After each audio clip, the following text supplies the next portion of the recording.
Pembacaan dari Kisah Para Rasul. Namun kepala pasukan itu ingin mengetahui dengan teliti apa yang dituduhkan orang-orang Yahudi pada Paulus. Karena itu pada keesokan harinya ia menyuruh mengambil Paulus dari penjara dan memerintahkan supaya imam-imam kepala dan seluruh mahkamah agama berkumpul. Lalu ia membawa Paulus dari markas dan menghadapkannya kepada mereka. Dan karena ia tahu bahwa sebagian dari mereka itu termasuk golongan orang Saduki dan sebagian termasuk golongan orang Farisi, ia berseru dalam mahkamah agama itu, katanya, "Hai saudara-saudaraku, aku adalah orang Farisi, keturunan orang Farisi. Aku dihadapkan ke mahkamah ini karena aku mengharap akan kebangkitan orang mati." Ketika ia berkata demikian, timbullah perpecahan antara orang-orang Farisi dan orang-orang Saduki, dan terbagi-bagilah orang banyak itu. Sebab orang-orang Saduki mengatakan bahwa tidak ada kebangkitan dan tidak ada malaikat atau roh, tetapi orang-orang Farisi mengakui kedua-duanya. Maka terjadilah keributan besar. Beberapa ahli Taurat dari golongan Farisi tampil ke depan dan membantah dengan keras, katanya, "Kami sama sekali tidak menemukan sesuatu yang salah pada orang ini. Barangkali ada roh atau malaikat yang telah berbicara kepadanya."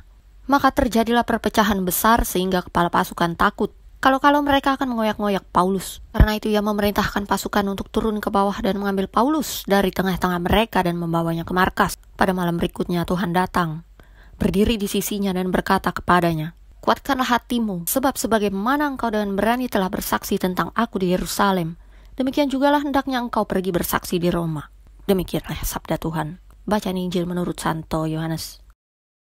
Dan bukan untuk mereka ini saja aku berdoa, tetapi juga untuk orang-orang yang percaya kepadaku oleh pemberitaan mereka, supaya mereka semua menjadi satu sama seperti Engkau, ya Bapa, di dalam aku, dan aku di dalam Engkau, agar mereka juga di dalam kita, bahwa Engkaulah yang telah mengutus aku. Dan aku telah memberikan kepada mereka kemuliaan yang Kau berikan kepadaku, supaya mereka menjadi satu sama seperti kita adalah satu. Aku di dalam mereka, dan Engkau di dalam aku, supaya mereka sempurna menjadi satu, agar dunia tahu bahwa Engkau yang telah mengutus aku dan bahwa Engkau mengasihi mereka, sama seperti Engkau mengasihi aku. Ya Bapa, aku mau, supaya dimanapun aku berada, mereka juga berada bersama-sama dengan aku. Mereka yang telah Engkau berikan kepadaku, agar mereka memandang kemuliaanku yang telah Engkau berikan kepadaku, sebab Engkau telah mengasihi aku sebelum dunia dijadikan, ya Bapa yang adil.